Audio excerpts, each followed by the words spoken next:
오늘 우리에게 주시는 주일의 말씀은 구약 에스더 10장 1절부터 3절입니다. 에스더 10장 1절부터 3절 말씀 보도록 하겠습니다. 제가 가진 성경은 구약 760쪽입니다. 에스더 10장 1절부터 3절 10장 전체를 다 읽도록 하겠습니다. 함께 읽겠습니다. 시작. 아하수에로 왕이 그의 본토와 바다 섬들로 하여금 조공을 바치게 하였더라. 왕의 능력 있는 모든 행적과 모르드게를 높여 존귀하게 한 사적이 메대와 바사 왕들의 일기에 기록되지 아니하였느냐. 유다인 모르드게가 아하수의 왕의 다음이 되고 유다인 중에 크게 존경받고 그의 허다한 형제에게 사랑을 받고 그의 백성의 이익을 도모하여 그의 모든 종족을 안위하였더라. 아멘. 성경을 통독하면서 우리는 에스더서를 대하게 됩니다. 오늘 10장 에스더서 10장은 세 절뿐이 안 되는 아주 짧은 장입니다. 통독을 하다 보면 이런 장이 나온다라는 것도 굉장한 기쁨이 되지 않습니까? 어찌됐든 마지막 이 10장이 에스더서에 어찌 보면은 그 에필로그에 해당된다고 볼 수 있습니다. 에스더 전체를 통해서 저자가 약간의 그 후기 형식으로 뭔가를 얘기하고 싶은 내용을 더 추가적으로 가미한 거로 보여집니다. 아무튼 이 에필로그를 통해서 우리 에스더를 통해서 하나님께서 우리에게 들려주고 싶은 얘기가 무엇인지를 다시 한번 우리가 새겨 듣고 소명을 깨닫는 시간이 되길 바랍니다.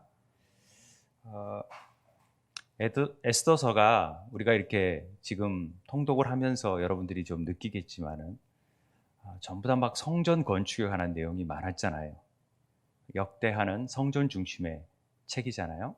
그러다 보니까 우리가 역대하를 읽다가 뭐 다니엘서 읽고 뭐 에스라 1장 4장을 읽다가 갑자기 또 학개로 가고 스가랴로 가고 그다음에 또 갑자기 에스라 5장 6장을 또 읽고 그다음에 또 에스더를 읽고 이거 뭐 에스겔, 에스더, 에스라 막 그러는데도 헷갈리는데 왔다 갔다 하니까 통독을 하면서도 왜 여기를 읽다가 여기 있지? 근데 이제 순서적으로 시간상으로 연대순으로 하다 보니까 이렇게 읽어갑니다. 그런데 이제 에스라 5장 6장과 7장 사이에는 이 에스더 사건이 있다라는 사실을 주목하게 됩니다. 그래서 에스더가 어떤 위치에 있고 또 곧 바로 이제 마태복음 신약의 시대가 된다라는 것도 기억했으면 좋겠습니다. 다 성전에 관한 내용들이 많아요. 스가랴, 뭐 학계, 뭐 다 성전을 건축하자, 다시 포로로 돌아와서 성전을 세우자 막 이랬는데 갑자기 에스더서는 뭔 궁중에 뭐 얘기가 나오는 거죠. 그러니까 궁중 드라마를 보는 듯한 느낌을 우리는 갖게 됩니다.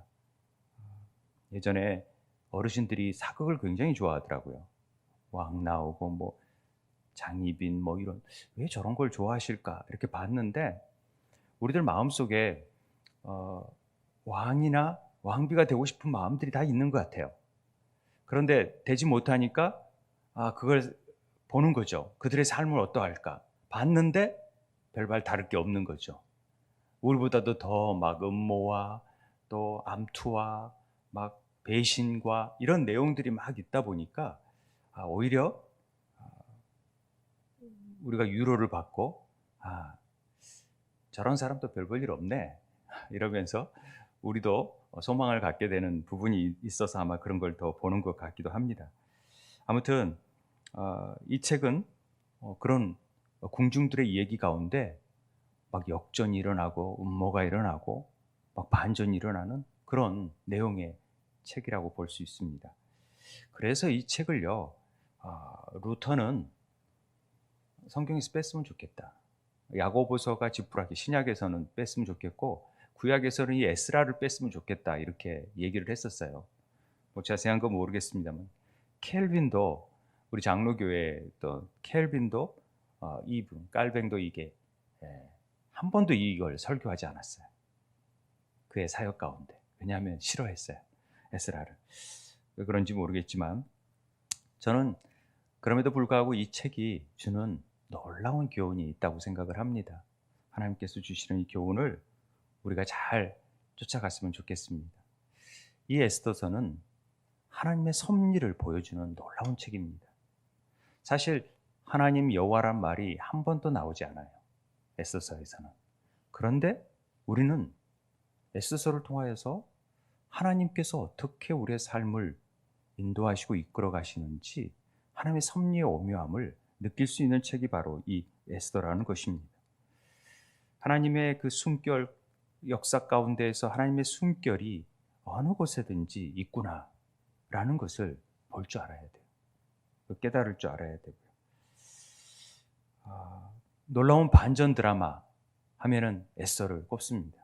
요셉도 일생이 좀 반전이 일어나지만은 이 에스더는 더 놀라운 거죠. 고아로 출발했지만 포로로 잡혀갔지만 그런 한 여인이 왕후가 된다? 이건 놀라운 일입니다.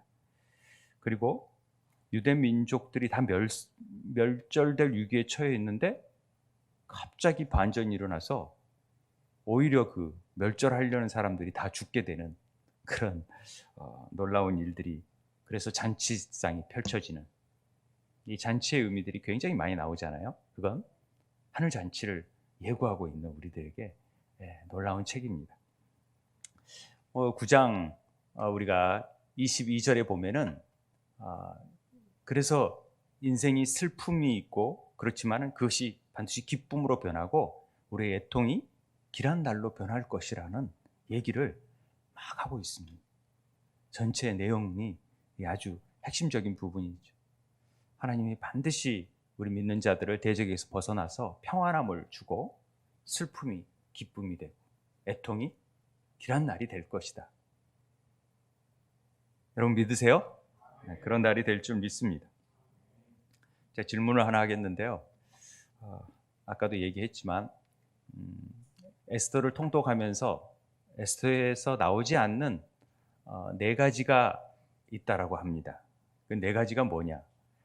성경을에서 다 나오는데 에스더에서는 이 4가지가 없어요. 4가지가 없다라는 거죠. 그러니까 제가 오전에 4가지가 없다 그랬더니 싸가지가 없다라고 아시는 분도 있던데 4가지, 4가지가 없다라는 거죠. 에스더서에서 4가지가 뭐냐? 뭐가 없냐?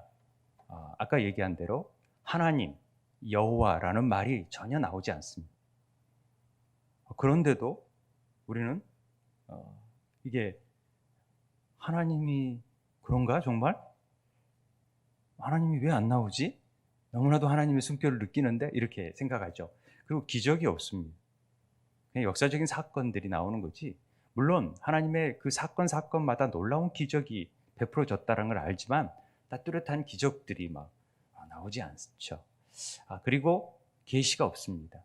하나님 어떤 계시를 보여준다든지 그런 건 없습니다. 그러나 우리가 그 행간에 있는 의미를 통하여서 계시의 의미를 깨달을 수는 있죠. 그리고 선지자들이 나오지 않습니다. 제사장들이 없습니다. 이게 없는 4가지입니다.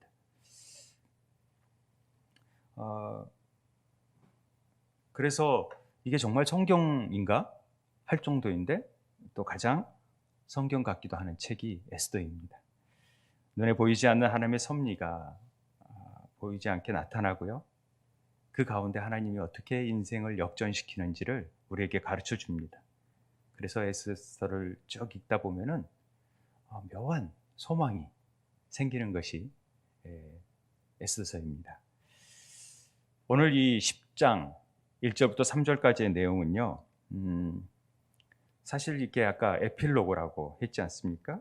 근데 9장에서 사실은 다 끝나요. 9장에 보면은요. 이 9장 31절 32절로 정한 이 불임절이 이렇게 지키게 되었고, 그래서 자기 민족이 이렇게 구하게 됐으니까 이 에스더의 명령이 이 불임에 대한 일을 경고하게 하였으니까 그 일이 책에 기록되었다 하면서 대대의 이 불임의 일들이 기록될 수 있도록 되었다라고 하면서 이 에스더의 내용이 에스더를 명령을 통해서 에스더가 이루어졌다라는 것을 딱 끝나는 부분입니다. 그런데 에스더의 결론이라고 할 수 있죠. 근데 이 불임의 일은 우리가 잘 알지 않습니까? 불임은 어떤 뜻이냐면은 하만이 모르드게가 절을 하지 않는다 그래서 괘씸하게 여겨서 유대인 자체를 다 멸해버리려고 하는 것입니다. 이건 이해하기 어렵지만은 그냥 편히 미운 거죠. 그래가지고 다 죽여버리겠다고 한 것을 제비를 뽑습니다. 그게 아다롤 12월에 뽑힌 달이었잖아요. 그게 우리가 알고 있던 아다롤 14일과 15일을 지키라고 했던 불임절의 의미가 되어지는 거죠. 13일 날 자 죽여야겠다라고 했는데 하나님이 이 모르드게 에스더를 통해서 그 불임 날을 역전시켜 버리는 거죠. 그래서 14일, 15일 동안에 대항할 수 13일을 대항할 수 있게끔 만든 겁니다. 조서를 다시 써가지고. 그래서 얼마든지 다 죽여라 해놓고 또 다른 조서에서는 죽이려고 하는 사람들을 얼마든지 대항해서 방어해라 이렇게 조서가 내려짐으로 인해서 방어를 하게 되고 오히려 모르드게를 통해서 많은 사람들이 모르드게를 도우고 유대인들을 도와가지고 대적들을 물리치고 14, 15일을 아주 이렇게 잔치로 즐기는 날이 되어져 버렸다라는 것이죠. 그래서 서로 막 잔치를 베풀고 예물을 나눠주고 가난한 사람을 이제 도와주라 이렇게 명령 내린 게 불임절입니다. 제가 아는 목사님이 광주에 불임교회에 부임을 하셨어요. 그래서 왜 하필 이름을 불임이라고 했을까? 그랬다 에스더 생각이 나서 그런 의미가 있겠구나. 그래서 불임이라고 했겠구나라고 했는데 아무튼 이 불임이라는 말은 푸르 이게 푸르라는 말은 사실은 아람어예요. 아람어랑 히브리어는 아주 유사한데 이 푸르라는 말이 주사위라는 뜻이에요. 주사위가 던져졌다 했듯이 이걸 히브리어에서는 제비를 뽑는다라는 의미로 썼어요. 그래서 제비 뽑는다라는 의미가 되는 거예요. 그래서 제비를 뽑는 일들을 기억하면서 불임절을 기억하고 저런 별 같은 잔치 떡 같은 걸 만들어서 먹는 기간입니다. 그런데 이 아다롤 14일, 15일은 종교력으로 하면 12월이고 우리 시간으로 하면 6월인데요. 12월 달을 뽑은 거예요. 그러니까 기간이 많이 있었어요. 시간이 한 11개월 동안에 그 기간 동안에 이제 어떤 일들이 일어나는가를 우리에게 가르쳐 주는 거죠. 그런데 유대인의 대적을 물리치면서 그날을 기념하는 12월 13일을 기념하는 그래서 14일, 15일을 잔치를 베풀라고 했던 이 불임절 기간을 기억하고 지키라고 얘기합니다. 근데 사실은 모세 5경의 율법에서는 이 불임절하고는 상관이 없는 부분이잖아요. 하나님께서 명령을 내릴 때는 3대 절기를 잘 지키라 그랬지 불임절을 지키라 하지 않았는데 유대인들에게는 다른 그 3대 절기보다도 사실 이 불임절을 더 좋아해요. 이스라엘인들에게 물어보면 가장 좋아하는 절기가 어디냐? 이 불임절이래요. 아마도 그들의 삶 속에서 많은 핍박을 당했잖아요. 흩어져 있었고 해외에 사는 사람들이 많은데 늘 핍박을 하니까 우리도 언제든지 대응할 수 있어 라는 마음에 이 불임절이 그들의 삶 속에서는 굉장히 의미 있고 또 보복할 수 있는 근거를 마련하는 것 같아요. 그래서 아마 이스라엘이 팔레스타인의 공격을 당하면 즉각적으로 보복하는 일들이 아마 이런 의미에서 나온 것 같기도 합니다. 그래서 유대인 사람들은 이 불임절기를 제일 좋아해서 이제 불임절 이스라엘에 가서 이 불임절의 얘기를 듣고 그때 그 영상을 본 적이 있는데 불임절 때는 에스더서를 읽어요. 그래가지고 하만이 나오면 에이 하면서 막 이거 돌리면서 야유하고 거기 많이 이렇게 모여 있으면 한 사람이 나와서 에스더서를 읽으면 그다가 이제 모르드게 얘기 나오면 막 환호하고 에스더 나오면 막 기뻐하고 막 이게 이제 불임절기를 시키면서 하루 전날은 금식하고 다 같이 이렇게 잔치를 하는 그런 것을 본 적이 있습니다만은 아무튼 이스라엘이 망하는 날 다 멸망시킬 날인데 이것이 하나님의 승리가 되어버린 날이 불임절이라는 것입니다. 이 날이 있기까지 하나님은 어떤 일들을 이루시냐면 하만에 대적하여 모르드게라는 사람을 이미 예비해 놓으셨고 또 에스더라는 여인을 예비해 놓으셨다라는 사실을 우리는 기억해야 됩니다. 에스더의 여인을 통하여서 하나님의 일들이 이루어지잖아요. 여자의 후손을 통하여서 일들이 이루어진다고 보면은 교회를 통한 하나님의 역사를 우리는 깨달아 갈 수 있는 것이죠. 그래서 이 에스더의 명령이 불임절을 통하여서 책에 기록되어질 정도로 되어졌다. 이렇게 해서 에스더서는 끝이 납니다. 그래야 되는데 이 불임절을 통해서 우리가 한번 기억해야 될 게 있어요. 다시 한번 꼭 기억해야 되는 것은 이 제비를 뽑는다라는 부분입니다. 한번 좀 생각해 볼 필요가 있다라는 거죠. 요즘 제비 뽑기 하자 어떤 일에 한다면 굉장히 미신적이고 합리적이지 않다라고 생각하는 분들이 많습니다. 사실 또 그렇게 여기는 부분도 없지 않아 있죠. 왜냐하면은 우리가 샤머니즘 쪽으로서 뭔가를 뽑고 타로 카드를 뽑고 또 막 흔들면서 이거 뽑아라고 해가지고 뽑으면 그것 가지고 운명의 점을 치는 것들을 보면서 사단들이 자꾸만 하나님의 주권을 흉내내고 본따서 그런 일들을 행하였기 때문에 우리도 마치 그런 일들에 길들여져 있는 것처럼 보여지지만 하나님께서는 이 제비를 뽑는 일을 통하여서 하나님에 대한 주권을 인정하고 하나님의 신앙이 이렇게 일할 수 있는 영역을 만들어 드린다는 측면에서 제비를 뽑는 일이 사용되어졌다는 것을 우리는 기억해야 됩니다. 그래서 유대인들은 항상 제비를 뽑는 일을 해왔음을 우리는 볼 수 있습니다. 하나님의 역사가 나타날 수 있도록 행하는 일이었었죠. 그래서 민주주의에 익숙한 우리들에게는 좀 이게 불합리하게 보여질 수 있죠. 요즘 대통령 뽑을 때 제비 뽑아라 그러면은 정말 우리가 그 하나님의 주권을 인정한다면 아마 별 문제가 없을 거라고 생각을 합니다. 그런데 민주주의적 입장에서 투표를 하다 보니까 한 표 차로도 되고 안 되고 이게 합리적인 것 같아도 때로는 굉장히 비합리적일 수 있어요. 무지한 다수가 잘못된 선택을 할 수도 있지 않겠습니까? 그런데 만약에 제비 뽑는다고 한다면 그게 하나님 뜻이라고 생각해 버리면 우리가 그냥 받아들이면 순조로운데 그렇지 않으면 어렵다라는 거죠. 그런데 제가 보면은 우리가 더 넓게 생각하면은 하나님이 그런 투표를 통해서 하나님이 역사하고 계신다고 보면 됩니다. 사람의 마음을 통하여 하나님 우연이 없으시니까 그렇게 하는 것이죠. 어찌됐든 제비를 뽑는 일이 사람들이 다 주관하고 사람들이 계획하고 사람들이 행하는 것 같지만은 그 일의 결정권은 누가 있다? 여호와 하나님께 있다. 그런 얘기죠. 그래서 이 잠언의 16장 33절에 제비는 사람이 뽑으나 모든 일을 작정하기는 여호와께 있느니라. 여러분 믿으세요? 네, 그렇습니다. 그래서 잠언 16장 9절을 우리는 더 많이 알고 있잖아요. 그 밑에 나오는 구절이지만 사람이 마음으로 자기 길을 계획할지라도 그의 걸음을 그 길을 인도하시는 분은 여호와 하나님이시다라는 얘기를 우리가 선구 같은 데서 많이 쓰여져 있는 것을 보지 않습니까? 사실 그렇습니다. 하나님께서 우리가 어떤 일을 행하든지 그 모든 일 가운데에서는 하나님의 주권이 있고 그 인도하심 안에서 그 일들이 이루어지고 있다는 사실을 우리는 인지하고 기억해야 되는 것이죠. 그래서 제비 뽑는 일은 하나의 신앙 고백입니다.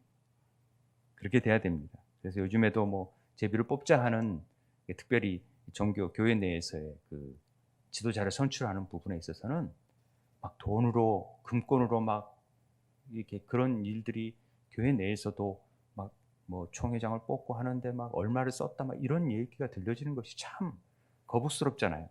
그런 측면에서 아마 제비를 뽑으면 더 낫지 않을까 하는 부분도 좀 일리가 있다 생각이 듭니다. 우리 삶 속에서도 하나님이 우리의 삶들을 다 주관하고 우리가 계획하고 우리의 일들을 이루어가는 것 같지만은 실제적으로 제가는 하나님께 있다. 이런 사실을 여러분들이 꼭 기억했으면 좋겠습니다. 하나님은 선하신 분이십니다. 하나님이 전적으로 옳으십니다. 우리가 보기에는 그거 아닌 것 같은데 보여도 감히 그릇이 토기장이를 힐난할 수 없습니다. 창조주 하나님이 하시는 일은 모두 다 옳다. 그래서 선한 분은 하나님밖에 없는 것입니다. 그분의 주권을 인정해 드리는 게 우리의 믿음이 되어야 될 줄 믿습니다. 자, 여기에서 끝나버리면 참 좋겠는데 이제 10장 1절, 2절, 3절이 등장하는 이유가 뭔지를 우리가 함께 살펴보려고 합니다. 에필로그란 뜻을 대부분 아시죠?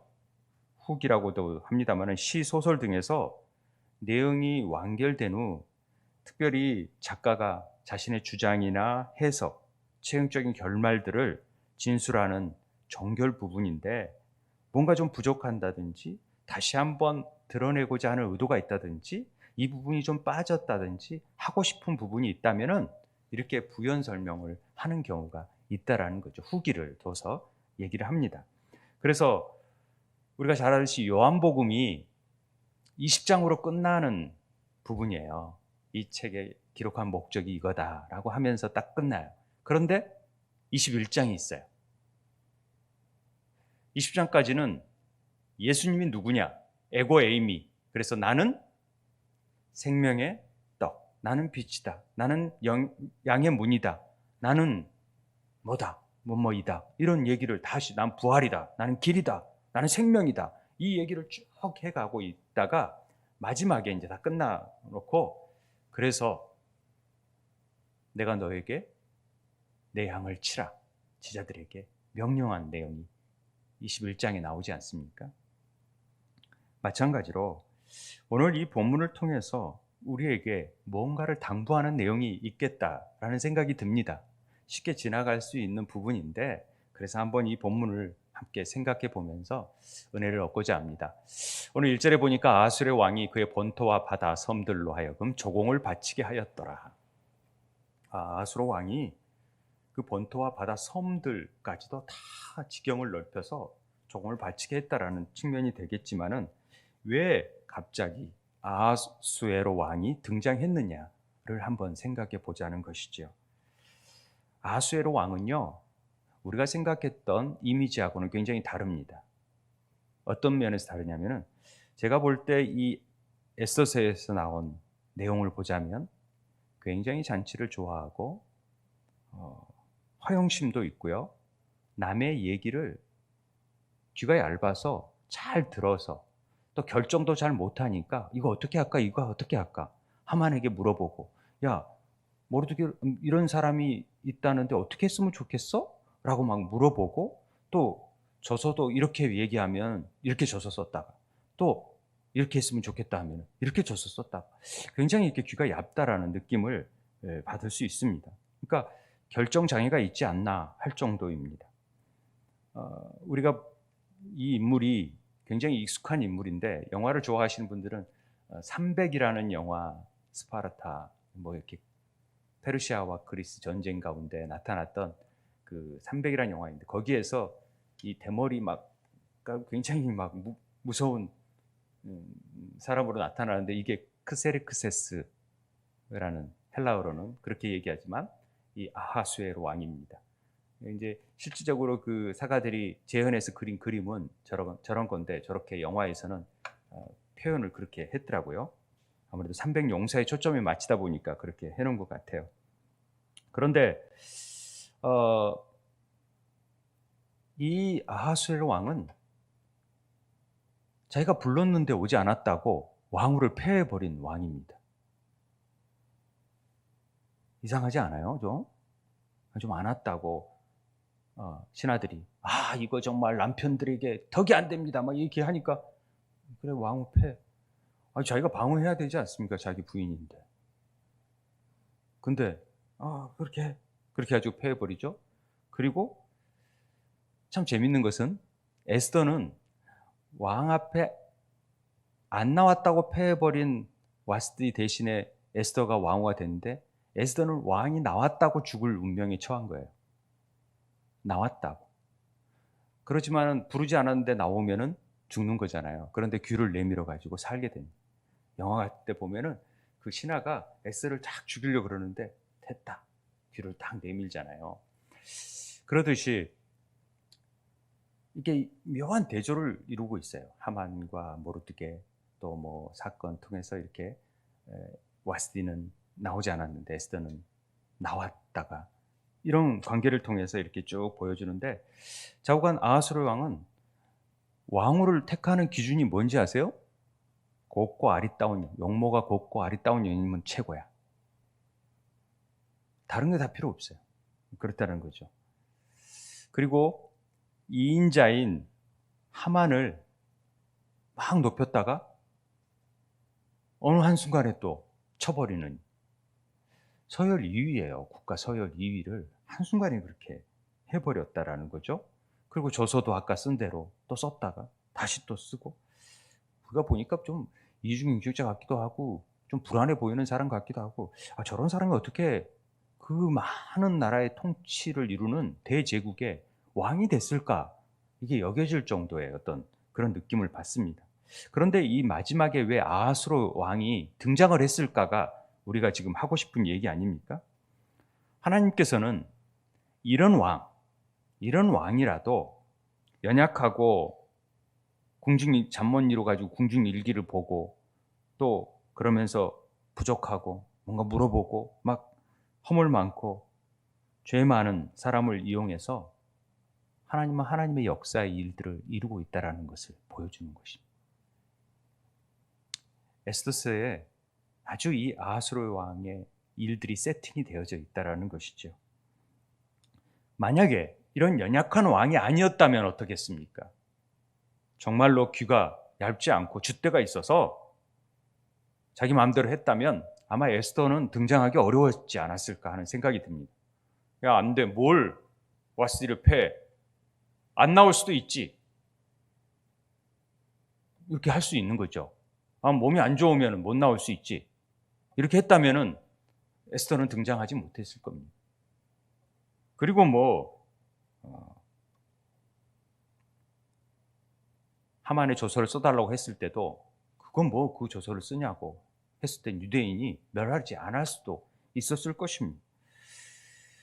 그리고 이 모든 계략을 알고 있다면은 굳이 이렇게 쳐내지도 않고 또 어떤 일들이 이렇게 되어지지 않을 수도 있었다라는 것이죠. 그러나 그가 그만큼 부족하고 연약하고 또 나의 말을 귀를 들을 수밖에 없는 상황이 되어졌기 때문에 되었던 것이죠. 에스더가 등장할 수 있었던 배경이 되는 것입니다.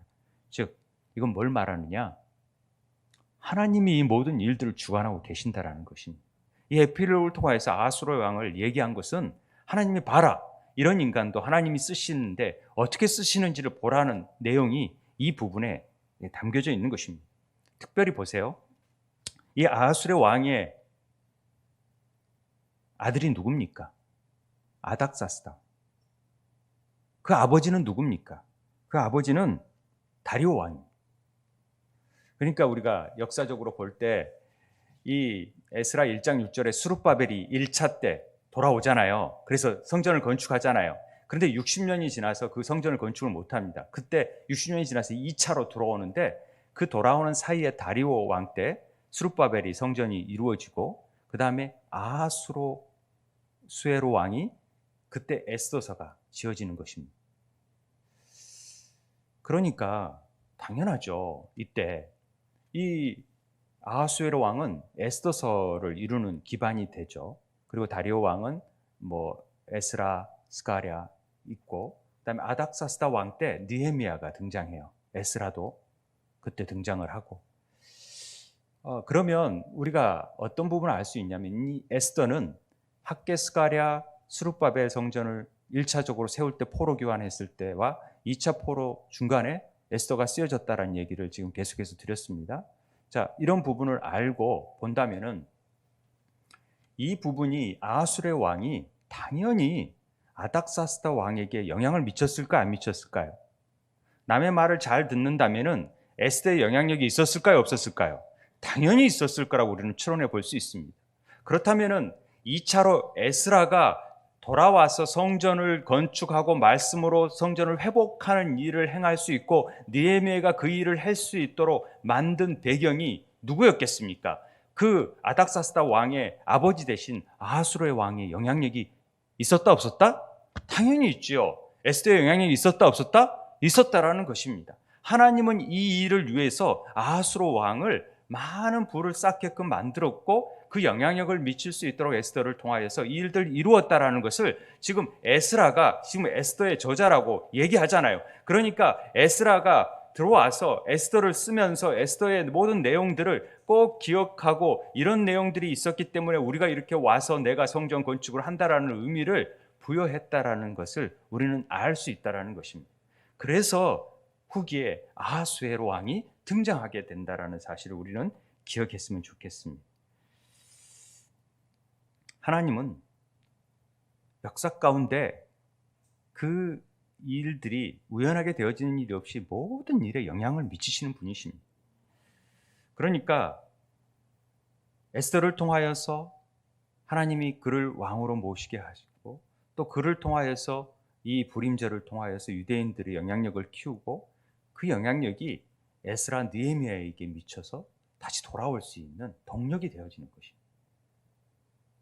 또 많은 재산을 부를 갖게끔 만들고 불임절에 왜 사람들을 죽이는지 아세요? 유대인들이 재산이 많았기 때문에 그래요. 금은 보화가 많았기 때문에 열심히 일하니까 우리가 보통 수전이라고 여길 정도로. 그런데 그 부를 가지고 에스라가 또 돌아오려고 하니까 많은 도적대들이 생기잖아요. 그래서 금식기도 하는 거예요.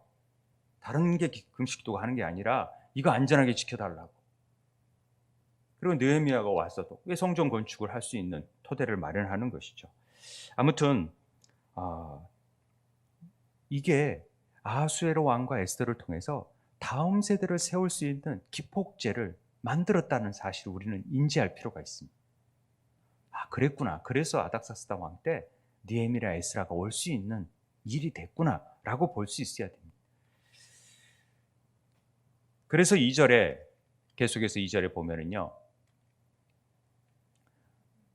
왕의 함께 읽겠습니다. 시작. 왕의 능력 있는 모든 행적과 모르드게를 높여 존귀하게 한 사적이 메대와 바사 왕들의 일기에 기록되지 아니하였느냐.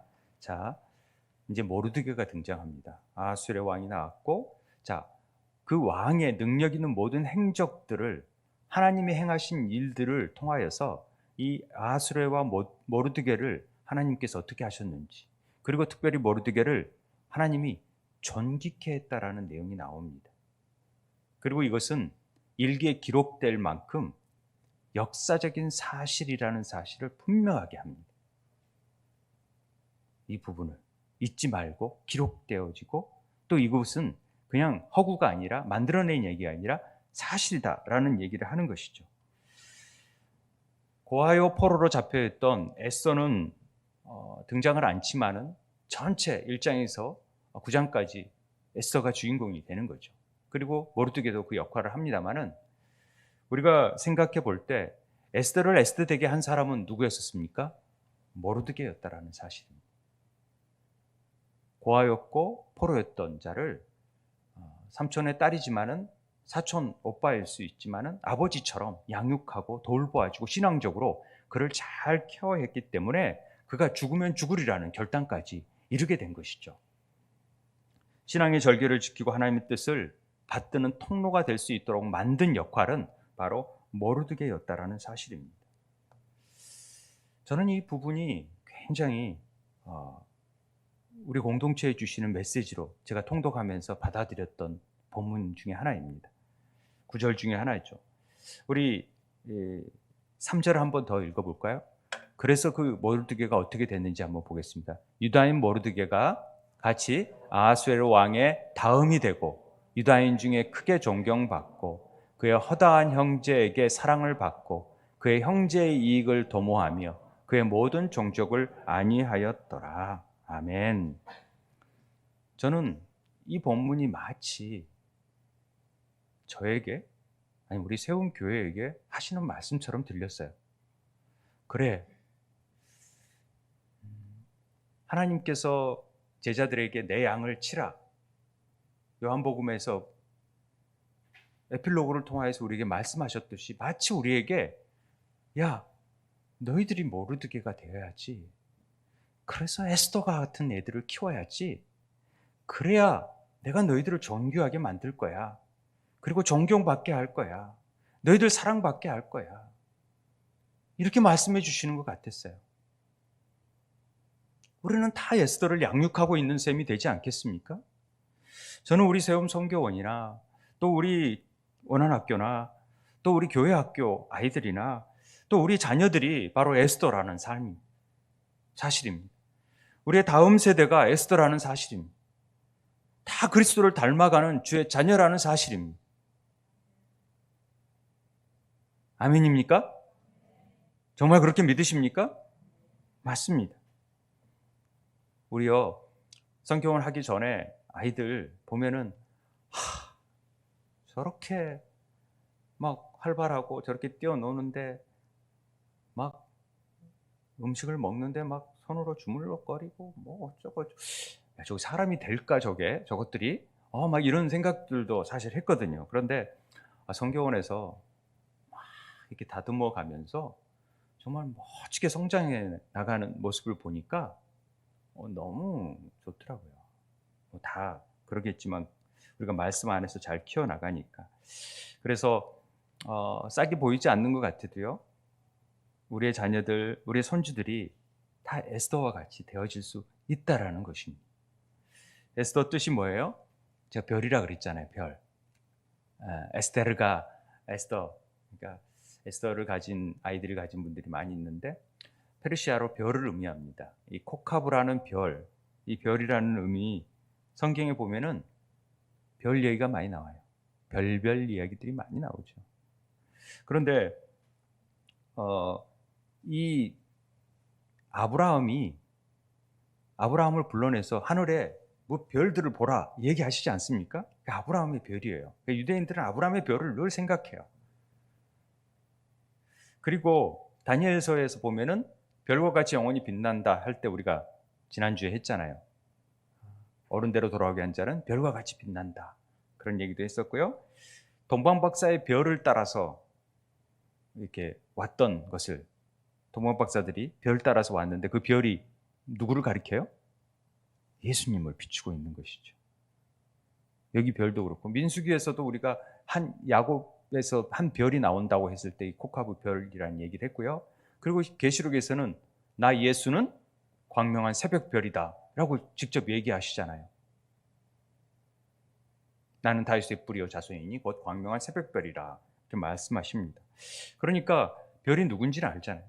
별은요, 우리들에게 옳은 길을 인도해줘요. 우리가 갈 바를 알지 못할 때 별을 보고 사실은 나침반을 삼아서 저쪽 가면 그쪽이고 저쪽은 아니구나 그걸 알게 되었다라는 것이죠. 그러니까 방향 감각을 알려주고 우리 인생에 나침반 역할을 해주는 것이 별이라는 거죠. 그게 누구예요? 예수 그리스도를 예표하는 얘기이죠. 그러니까 우리 주님이 우리의 가이드가 되셔야 되고 성령님께서 우리 가이드가 되셔야 되고 우리는 그 빛을 따라서 나아가는 존재들이라는 사실을 우리는 깨닫게 되는 것이죠. 그래서 에스더가 별과 같은 역할을 해주는 것입니다. 지금 이스라엘 백성들에게. 그렇다면은 세상이 깜깜할 때 그 별이 더 빛나잖아요. 그러니까 예수 그리스도께서 우리에게 그 에스더를 통하여서 그 역할을 해준다라는 것을 가르쳐 주시는 것이죠. 그게 구원의 상징 아닙니까? 그게. 그래서 예수 그리스도는 우리 구원의 상징으로, 믿음의 상징으로 등장하게 되는 것입니다. 에스더는 비록 고아하고 포로로 잡혀졌지만 이스라엘 역사에서 큰 구원의 지표를 이루었듯이 예수님께서 낫고 천한 몸이 되어주셔서 십자가에서 죽으시고 우리를 위해서 큰 구원의 길을 열어버리신 거예요. 그래서 내가 새롭고 산 길이라고 말씀하시는 거예요. 내가 생명의 길이라고 내가 좁은 길이라고 말씀하시는 거예요. 내가 구원의 길이라고, 이 길 외에는 다른 길이 없다라고 말씀하시는 거예요. 에스더를 에스더르게 만들려면은 이런 모르드게 같은 인물이 필요하다는 것이죠. 하나님, 먼저 깨어 있어서 정말로 말씀 앞에서 늘 인내하며 신앙을 가지고 끝까지 하나님을 포기하지 않고 민족을 위해서 기도할 수 있는 그런 자들이 필요하다는 것입니다. 하나님, 지금 당장 보이지 않는 것들이 많아요. 이런 아하수로의 왕, 이런 무지한 왕 밑에서 이런 좀 정신 이상한 사람 앞에서 비록 우리가 있지만은 하나님께서 행하신다면 반드시 우리를 이 어둠 가운데서 건져내실, 구원을 베푸실, 그걸 역전시키실 하나님이신 것을 믿습니다 라고 우리가 기도할 줄 알아야 된다라는 것이죠. 하나님은 그런 아하수레를 사용하셔서 모든 일을 해내시는 것을 우리는 보지 않습니까?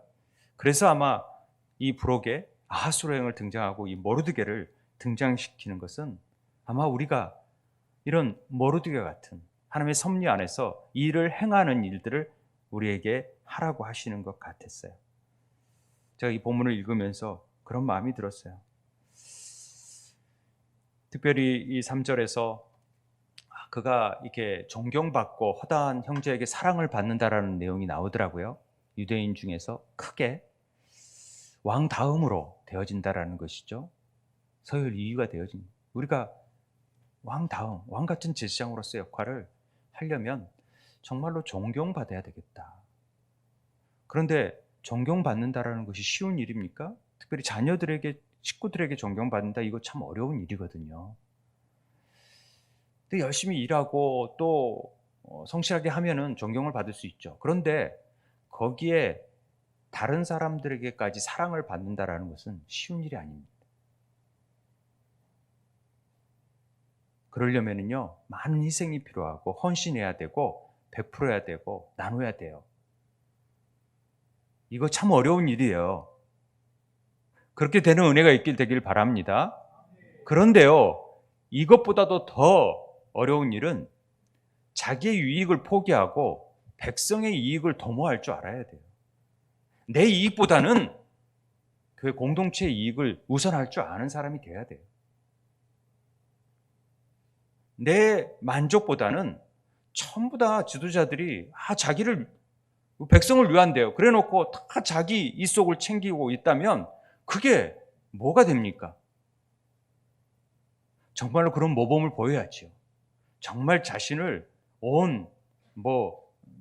헌납하고 다 하겠다고 장로님이 그렇게 얘기해 놓고 자기 재단 만들어 놓고 전부 다 재산을 거기다 모아두면은 그게 정말 올바른 백성의 이익을 도모하는 일이 되겠냐고요. 아니라는 거죠. 그게 필요하다는 것입니다. 저는 이 두 가지가 함께 있어서 정말 하나님께 인정받는 그런 우리 성도님이 됐으면 좋겠습니다. 저도 그렇게 되기를 바랍니다. 그리고 모든 종족을 안위하였더라. 이익을 도모하는 것까지 좋은데 그 모든 사람들에게 이 안위할 수 있는 능력이 있었으면 좋겠습니다. 이 안위라는 말은요, 샬롬이거든요. 히브리어로. 모든 종족을 평안을 주었더라 라는 거죠. 우리는 늘 어디든 가든지 이 평안을 주는 자가 되어야 됩니다. 그래서 샬롬, 유대인들은 인사하죠. 샬롬. 신방하면 제일 먼저 앉아서 기도하는 게 이 집의 평안을, 하나님, 이 집의 평안을, 샬롬, 이 평안을 빌어야 되는 것입니다. 예수님께서도 우리에게 주신 것이 이 평안이기 때문에 그렇습니다. 하나님께 쓰임 받는 사람으로 살았던 모르드게, 그가 믿음으로 하나님을 잘 섬기면서 그가 행할 수 있는 일은 에스더와 같은 사람을 길러냈다라는 거죠. 특별히 하나님이 이 페르시아 온 땅에 하나님의 대반전의 역사를, 포로로 잡혀있는 나라 가운데 역사를 이루시고 에스라가 2차 포로로 귀환하게 만드시고 이런 모든 일들을 이루신 것이 바로 이 하나님의 역사, 이 모르드기를 통하여 이 일들이 이루어졌다는 사실을 우리는 기억할 필요가 있습니다. 그래서 하나님, 우리가 보면 어찌 보면은 우리는 불임절을 통해서 다 죽어 마땅한 존재들 아닙니까? 다 사형 선고를 받은 자들 아닙니까? 누가 먼저 죽느냐, 조금 더 늦게 죽느냐의 차이지 다 죽음을 향해서 나아가는 존재들인데 하나님은 그 가운데 역전을 일으키시는 거예요. 이 부림의 역사를 통하여서 하나님이 십자가에서 죽으심으로 말미암아 대신 죽으심으로 말미암아 내가 죽으면 죽으리라 하면서 정말 죽으셔버린 거죠. 그러심으로 말미암아 우리를 살리는, 그래서 부활의 영광을 우리에게 주셔버리는 그런 놀라운 일들이 생겨나는 것이 에스더를 통하여서, 그건 얘기하지 않지만 그걸 우리가 깨달아 갈 수 있는 것이죠. 그래서 주님께서 말씀하실 때 이 얘기를 하는 것입니다. 너희를 향한 나의 생각을 내가 하나니 평안이다. 절대 재앙이 아니다. 너희에게 미래와 희망을 주는 것이다. 지금 코로나와 같고 지금 경제적으로 너무 어렵고 지금 마치 재앙을 당하는 것 같은 것이지만은 하나님의 역사의 섭리 안에서 하나님께서 이건 재앙이 아니라 이 일을 통하여서 너희들에게 더 하나님을 붙들 수 있는 미래와 희망을 주는 일이다. 이건 말씀하십니다. 주님께서 요한복음 16장 33절을 통하여서 우리에게 주시는 메시지는 너희로 내 안에 평안을 누리게 하려 하신다. 세상에서는 너희가 환난을 당한다. 어려움 당한다. 그래, 힘든 일들이 있다. 고난이 있다. 그러나 담대하라. 내가 세상을 이겼다. 이렇게 말씀하시는 것입니다. 하나님은 어떤 분이십니까? 하나님은 우리의 삶을 인도하시는 분이십니다. 그런데 우리의 삶은 어떻게 보면은 늘 수렁이고 고통이고 불안하고 염려하고 또 이 일 있으면 또 다른 일들이 닥치고 이게 좀 잠잠해지면 또 다른 일들이 있어가지고 이거 어떻게 해야 될지를 모르는 상황 속에서 살아가는데 그게 재앙이 아니라 오히려 우리와 미래에 희망을 주는 하나님의 역사라는 사실을 알라라는 것입니다. 세상은요 하만과 같아요. 늘 우리를 어떻게 하면은 인사 안 했다고 죽이려고 그러고 뭐 안 했다고 시비를 걸고 교회를 어떻게 하면은 넘어뜨리려고 안달을 하는 사람들처럼 보여져요. 우리 3년 전에 코로나를 생각해 보면 기가 막히지 않습니까? 그 뭐 100명, 200명 생겼다고 막 호들갑을 떨면서 막 교회 예배도 못 드리게 하고 오지 못하게 했던 일들을 생각해 보면은 참 웃기는 일을 하고 있다. 뭐 그 당시에는 또 그럴 수밖에 없었겠지만은 지금은 뭐 2만 명 막 되고 10만 명 된다 그래도 뭐 별로 신경도 안 쓰고 그런 것 같아요. 죽으면 죽으리다 뭐 하는 거죠. 뭐 죽기밖에 더 하겠습니다. 그럼 천국 가죠. 제가 너무 극단적으로 해서 죄송합니다만은 그렇다라는 것입니다. 하나님께서 우리에게 정말 이런 어려움을 주신 것은 보니까 재앙이 아니라는 것이죠. 오히려 하나님이 쭉정이와 알고 구별할 수 있는 좋은 기회라고 생각을 하시는 것입니다. 하나님이 더 이럴 때 더 하나님을 붙드는 사람이 있고요. 그렇지 않은 사람들이 생겨납니다. 그냥 이렇게 어영부영하는 신앙이 아니라 이런 기회를 통해서 더 하나님이 분명하게 선을 가르는 것 같아요. 그래서 그 재앙 가운데 담대하게 세상을 이기는 믿음을 소유한 자들이 나타난다라는 것입니다. 저는 우리의 환경들이 참 어렵지만은 이런 메시지를 통하여서 정말 우리가 이때 이런 어려운 때 뭘 해야 되는지, 하나님이 에스더를 통하여서 우리에게 뭘 원하고 있는지를 좀 깨달았으면 좋겠습니다. 절대 염려하거나 걱정하지 말고 낙담하지 말고 그래 이럴 때 더 내가 하나님이 기회고 하나님 미래고 하나님 더 희망을 주시는 일이고 우리에게 평안 주고 우리를 이기게 하려고 하시는 신앙이기 때문에 이 믿음 가지고 더 힘차게 내가 정말 다음 세대를 에스더와 같은 내 자녀들을 내 손주들을 또 우리의 이웃들의 자녀들을 정말 그들을 위해서 그 영혼들을 옳은 대로 돌아오게 하는 지혜 있는 자같이 살아가야겠다는 결단을 내렸으면 좋겠습니다. 그래서